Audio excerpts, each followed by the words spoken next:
Morning, everybody. Happy hump day and welcome to the news agenda with me, Fleet Street Fox. And today I'm joined by the Mirror's Northeast reporter, Jeremy Armstrong. Morning, Jeremy. Good morning. You're not actually in the Northeast today, are you? You look somewhere so very different and you seem to be wearing the Olympics lanyard. What on earth's going on? I've just finished covering the Olympics in Paris. I've been here for over 3 weeks now. We did a little bit about the deconstruction of the camp yesterday, and also obviously all the athletes departing on Monday. And it was a tremendous experience, a really, really enjoyable experience. Thoroughly loved the show, the greatest show on earth. Yeah, and so you've even though the Olympics is now over, you're still hanging out the old foreign trip for another 24 hours or so. Yeah. Managed to do the departure and everything else. But what was the highlight for you then in the Olympics? What was the best bit? I mean, it's across the sweep, really. I think, I will never, ever forget the opening ceremony for many different reasons. Got soaked twice, had to get changed. But watching Celine Dion up there was like one of the most surreal experiences, The guy playing the piano was my favourite next to her, like sort of about 150 feet up on the Eiffel Tower. It was on the second level. It was absolutely amazing, the laser show. And that kind of set the tone. I thought it was a real showstopper. It was absolutely fantastic. Everybody was concerned about being on the Seine. That really worked. And that, as I say, it set the tone. It was a really, really successful and extraordinary games. And we were very, very close. I mean, seeing things like Josh Kerr, I interviewed a couple of times beforehand. He was extraordinarily confident. He beat Ingebrigtsen, the big rival on one side, but missed the American on the other. He was beaten by I don't know, the hair's breadth at the death. Matthew Hudson-Smith was even closer. Helen Glover, who's like 38 now, super mum, 3 kids, she was beaten by a hair's breadth into silver. So it's really interesting doing the very, very fine margins in terms of, that's that kind of pinnacle, the very best in the world, how fine the margins are. And also, Josh Kerr lived in New Mexico in order to train at altitude for 9 years. He's getting married to his fiancée. He's seen her 3 times in the past 12 months. Extraordinary levels of sacrifice to clasp this little bit of metal. I saw Katarina Johnson-Thompson. One of my favourite moments was after she'd got her medal. So it's presented to her, and it was on the last Saturday. So she comes into the mix zone, and there's hardly anyone there actually, because everyone had interviewed her the night before. And she showed me her medal, and it reminded me of like a child with a bird's egg. It was nestling in her hands, and she was saying she was really scared she was going to scratch it. She's 31, and she's worked for. She was spotted as a brilliant athlete that kind of. Just leaving junior, going into high school, because she was a brilliant high jumper initially. So, can you imagine the amount of training sessions, sacrifices, missed holidays, missed birthdays, whatever, had gone into that little bit of metal, and yet she was really, really happy with that. She was absolutely elated to have an Olympic medal, and I think it's the best of us, really. I love the Olympics for that reason. It's just. It reaffirms your faith in human nature. There's an awful lot of dedication goes into it, isn't it? And also because a lot of these people, what they've sacrificed has been throughout their younger years as well. They've not been going out partying. They've not been going out fighting. The swimmers, it's like, I know from experience, because my son was really into it. It's like, not unusual to do 4 or 5 sessions in the morning at 5 a.m., 6 a.m., whatever. So you can imagine that over a period of many, many years, they were doing about. The guy I interviewed, Tom Dean, 10,000 kilometers a week in the pool. Sorry, forgive me, 10 kilometers a week in the pool, 10,000 meters a week in the pool. That's it. That's some going that way. Yeah, that takes a lot of dedication, and of course 3 weeks in Paris on someone else's dime. That's very hard work for you as well, Jeremy. And my heart, thoughts and prayers with you. There was a lot long hours. So it was hard. It was hard. It is. Believe it or not, it is really, really hard work. It is long. The West foreigns, I remember when I was a reporter, was always the ones where you're on roughly the same time zone as the office. That was always a bad one. You want to be at the other side of the world where they can't get hold of you. You don't have to speak to them. The closing ceremony, Tom Cruise was good, I thought. I enjoyed that. God knows what LA is going to do for the opening ceremony. Hopefully not as bonkers as the French one. Not but last quite so long anyway. Don't let Snoop Dogg. Anyone. It'll be like Avatar all over again. Right. So what have we got for you today? Well, the Mirror has splashed on plans to evacuate up to 60,000 British nationals from Israel if, as feared, Iran launches a military offensive. Now, this is the People's Pay-Per-View, everybody. So get into the comments, ask us your questions about this. If there's anything that you are concerned about or don't understand, because Jeremy has been in Gaza not long ago, and this is an expected retaliation, isn't it, Jeremy, for an assassination that Israel carried out on Iranian soil. Can you explain some of the background a bit? Well, that's been the fear. I think there are a couple of really key elements to it. One is if the forces come to Lebanon, and obviously Hezbollah are backed by Iran, and they've got an awful lot of money there, and they've got huge resource. I mean, one's talking about thousands, tens of thousands of troops potentially coming over the border. I went up to the Lebanon border, and there were already kind of strikes into Israel from there, 5-6 months ago when I was there. So it's a real cause for concern. If that escalates to that degree, you're looking at an all-out Middle East war, which would be absolutely horrific. Honestly, it just doesn't bear thinking about. Yeah, really doesn't bear thinking about. That does seem to be what people are worried about. So presumably they've got some intelligence, some information. That was immediately what I thought when I saw that plan. That suggests to me that they've got some form of intelligence about the movement of troops, because obviously they would be aware of that on the Lebanese border. And as I say, if that happens, it's a monumental escalation. It's bad enough as it is, but obviously, what you've seen in Gaza is effectively what can one describe? It's just wanton destruction with very little means of retaliation. That if the forces come in from the Lebanon in the kind of scale that they could do potentially, that's an all-out war. That is tens of thousands of troops. Hezbollah, the estimates vary between sort of 40,000-50,000 troops they've got potentially they could use if they were to invade. That doesn't bear thinking about. So I can understand why they want to get the Brits out. You would want to do that in that context. That's grim. So that's obviously why the British government is planning an evacuation for British nationals in Israel, because if there is a kind of land war like that, it's a bloodbath, and it's very, very bad on all sides. Now, like everything in the Middle East, it's very complicated. It's hugely nuanced. There's lots of aspects to all sides of it. There was an Israeli airstrike yesterday on a town called Deir al-Balah, and that led to the death of a new mother and 4-day-old twins, as it's reported in the Mirror today, while their father had gone out to register their birth.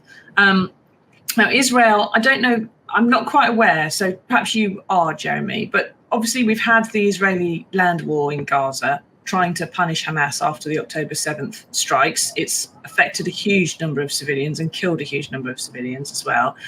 But they recently seem to have changed some of their tactics to being about taking out sort of head of the snakes, killing the Hamas leaders. And that's what led to this assassination in Tehran on Iranian soil, which is like one of their red lines. Israel comes across our garden, across this side of the hedge. No, we're going to have a big problem with a neighbour at that point. So they're now planning this sort of maybe a counter invasion of some sort. Has that made any difference, though, that Israeli change of tactic? Has it made any difference on the ground in Gaza? Is the ground war there dialed down a bit as a result of the fact they're going on? I think that was always going to be the next stage. I mean, they said from the outset that they were going to start in Gaza in terms of tracking down those who were culpable for the atrocity, but that they wouldn't stop there. That was always what they said. It's just that it's the next stage, in my opinion. And the problem one has with that is if you're going after the people responsible and they've left, and Israel perceives that they've gone into other countries, but they still are going to have justice meted out by Israel regardless. That it is the next stage in terms of identifying those people behind it, but the risks are huge, absolutely huge, when you're going into other people's country, other people's territory to do that. And obviously they won't admit responsibility for that, but it's almost like this terrible, horrendous game of chess, isn't it, when you analyse it? And they're determined that they're going to just get everybody who's responsible as far as they're concerned, regardless of where they are, and they will do that, and they've got the ability to do that. The problem one has is when they do that, when they're going into places like Tehran and taking that kind of risk, because it is a huge risk. What concerns me is you could have just one single incident that triggers a knock-on effect that would be all-out war. That's the problem. If something goes wrong, they're using a drone to target someone very, very precisely, or they're assassinating someone up close and personal, then one little miscalculation, you get the wrong person, you get some kind of collateral damage with it. It goes mental, and it's a huge risk.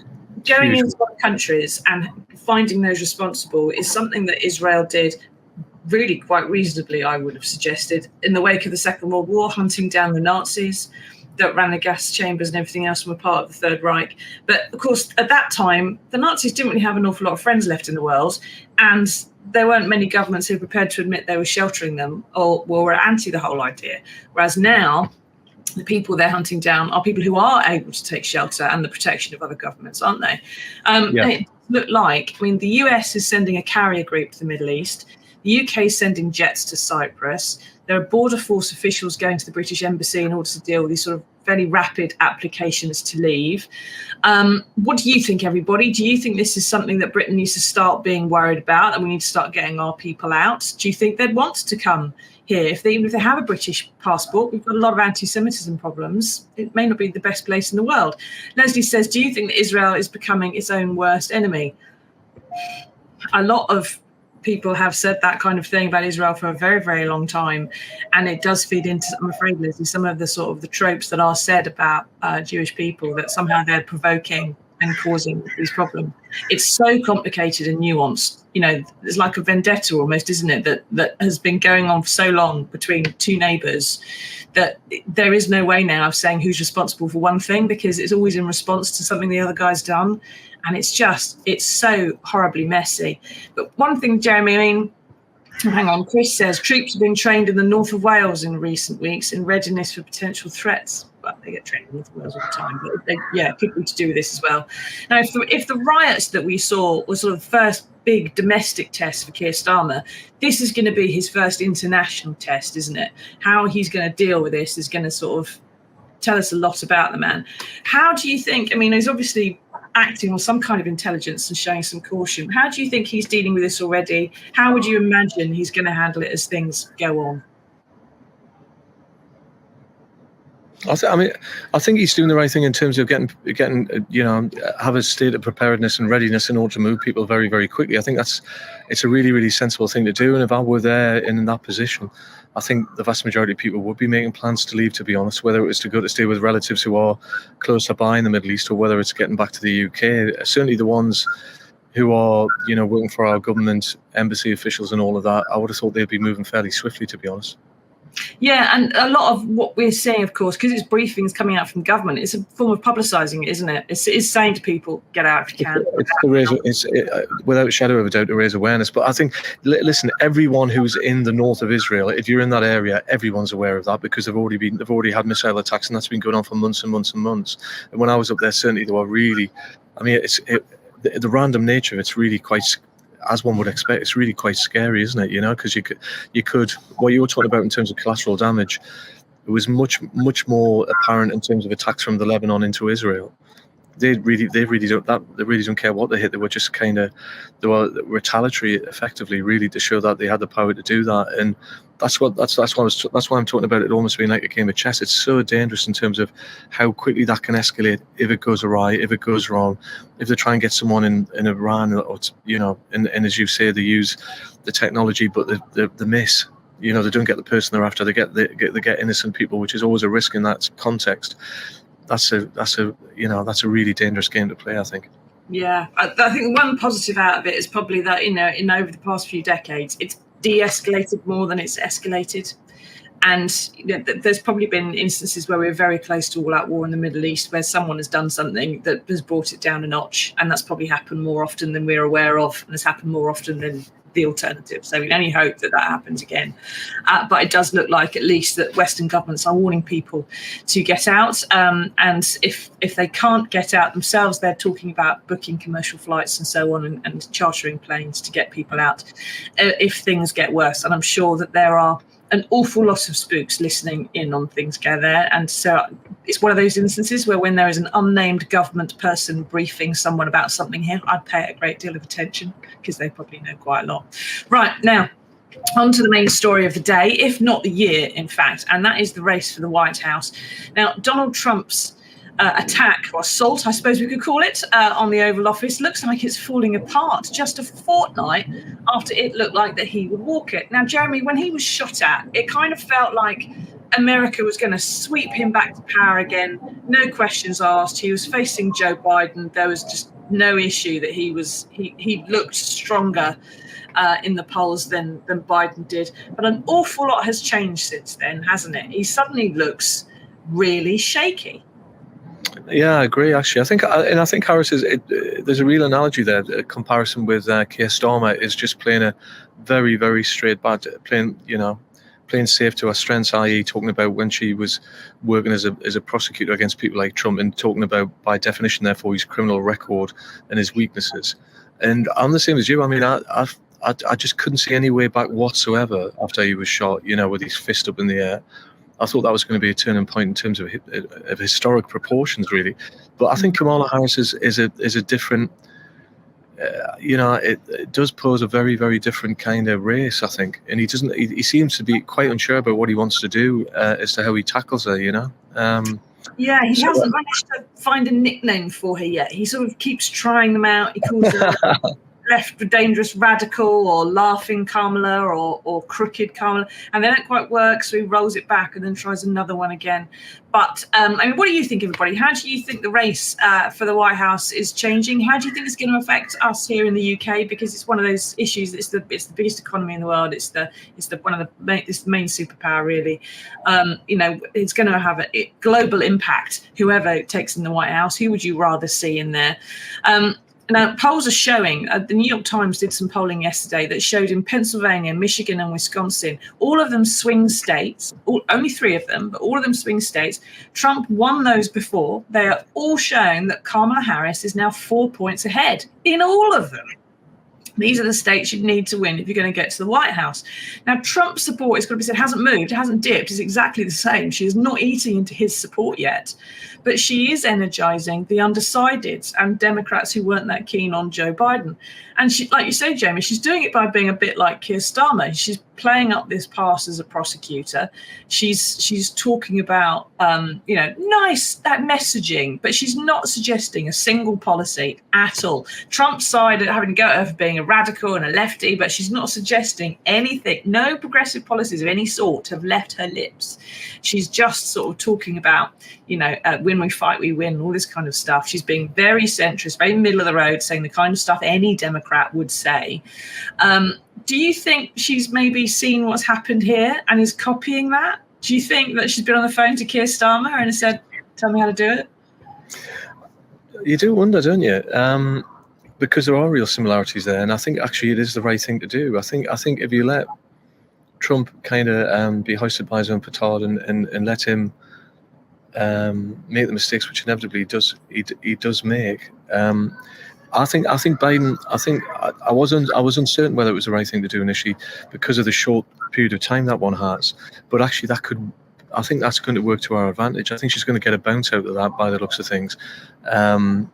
Extraordinary that she's already got a lift, without having done a great deal. So you wonder, as we get closer to the date where people have got to decide, if more of the undecided will go her way, because there must be people who are alienated by the extreme nature of both Trump and Vance's kind of rhetoric. Vance is a really extraordinary choice, I think.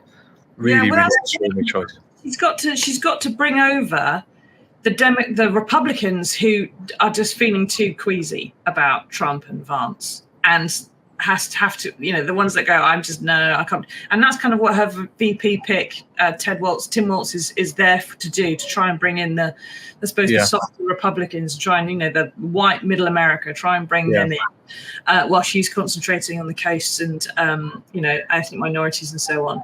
And Trump is really, one of the things that he needs to do is to hold on to those undecided voters who feel queasy about him, and to hold on to voters of colour. And he seems to just be alienating them every time he opens his mouth. He's doing really badly. He had this event, didn't he, that he went to with black reporters, and started talking about how Kamala was recently declared herself black when she used to be Indian, and talking about her race and how she identifies. And he's just fluffing it up every chance he gets. And he's facing a woman in her 50s who's quite an achiever outside politics. He he's not facing a doddery old guy who's a couple of years older. He now looks like a doddery old guy, doesn't he? And here we have in the paper today, he's suggesting that Nick Faldo from golf in the 90s gets a job in the... Thank you, Jeremy. Yeah, gets a job in the White House. It's a logical choice, isn't it? It's what you'd think of immediately. Obviously, you'd think, I'll get a golfer in. Well, why not anybody from years ago? Tiger Woods is free, but he's actually American. Try Tiger Woods. You wouldn't want him driving your car, like, but yeah. Wouldn't want to be his girlfriend either. What is he suggesting Nick Faldo could do? Is anything? Just play golf? Do you remember that really weird thing when they were talking about how what they were like at golf, and they were talking about how they beat each other at golf, and you know, you've got two men who are trying to be president of the United States, and you think these sort of thing. Take me back to sweet Virginia. You know, talking about your golf par when you're running to be president. I mean, it's so surreal and so bizarre. It's really difficult to kind of comprehend any logic behind that decision. I mean, what on earth? I just don't understand it at all. And whether he's desperately trying to get golfers to vote for him, I just don't know. You shouldn't really laugh because it's so serious, isn't it? But it's a bit of a surreal move, to be honest. Yeah, Jolene says America is broken. I don't know if it's broken, but I think if Trump's anywhere near it, it's going to get smashed up a bit more. So what happened, for those of you who still don't quite believe this happened, there was a rally that Trump was at. Nick Faldo was in the audience because his wife is American, his current wife, whichever one he's on, is American, and she's a supporter of Trump and conservative stuff in the States. And Trump just started rambling about golf and suggested that Nick Faldo, because he was so good at making his opponents fold on the golf course, therefore he should come into the White House because we want to make people fold. Like origami or poker, I don't know. What can you say? But he didn't really say what he was going to do. One suspects that Trump just wants really to putt a few on the White House lawn, and that's really what it's all about. And there was roars of applause for this. But it's not going to play well with the Trump base, one would have thought. Golf isn't really like a big thing for the Rust Belt in the States. So goodness knows how it's going to get. But perhaps that's why he's not doing so well in the polls. Now, there's one thing I want to discuss before we move on to some other stuff, which is that the Trumps, although Kamala is doing well in the polls, Trump's team aren't too worried because they're not going for a landslide. They're going for 11% of the American electorate. And that 11% is younger men who are non-white, who are inclined to vote Republican and are perhaps a bit undecided at the moment. And they say that section of society can sway the entire election if they just grab them. So Kamala has to reach out to that 11% of young men who don't necessarily want to talk about abortion and stuff like that, perhaps. Do you think she's going to be able to appeal? She's got a few months yet to go to the race, of course, but do you think she's going to be able to appeal to them and win them over somehow? Because Trump, these are people who are, I should say, they're described as like information poor. They're not getting their news from the mainstream media. They're learning stuff when they're gaming and just on YouTube and stuff like that. They're not watching the news. They're not paying attention. They're not getting dissection or commentary. How does anyone get to people like that? That's what strikes you when you see them doing what we call a vox pop, when they talk about why they're going to vote for people. It's such a strange dynamic in America. Do you not think? I do find it really strange the things that people come up with, for example, for supporting Trump, completely ignoring the criminal prosecutions against him, which have been dropped extraordinarily, completely ignoring what you and I would think were fairly key issues in terms of veracity, just what he stands for.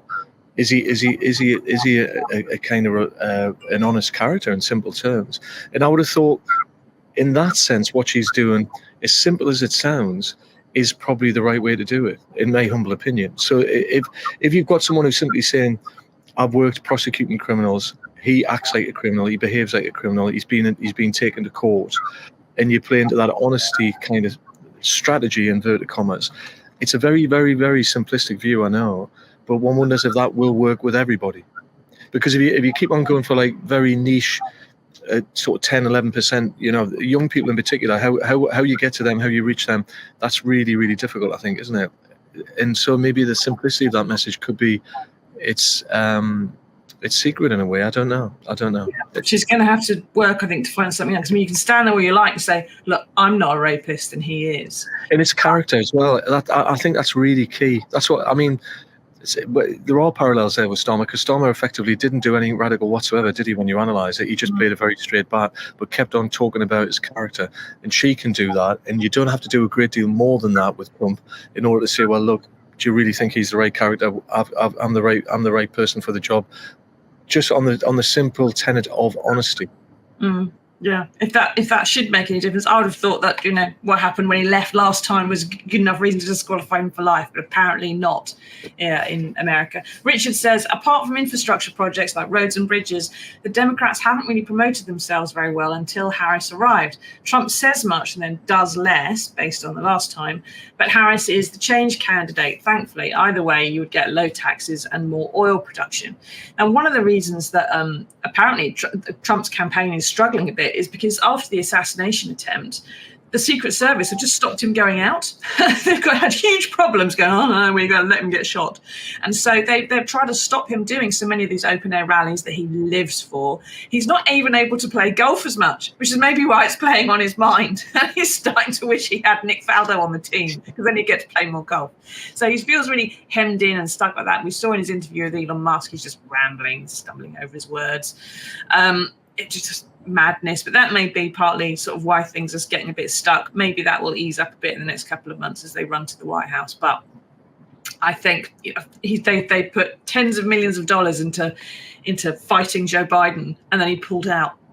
And he's complaining about that. He's tried to say several times, isn't he, that the Democrats are just trying to steal the election from me. Mate, we haven't even had the election yet. You've still got to, could be anybody when you get to the ballot box. It's how the elections work. He's a silly man. Anyway, let's just hope and pray that we don't get subjected to him for another 4 years. We'll have to see, won't we? Right. Now, thank you for that, Jeremy. Thank you, everyone. And we do have managed to find some good news in the world for you. There is actually a bit, despite Trump and the Middle East. And here it is.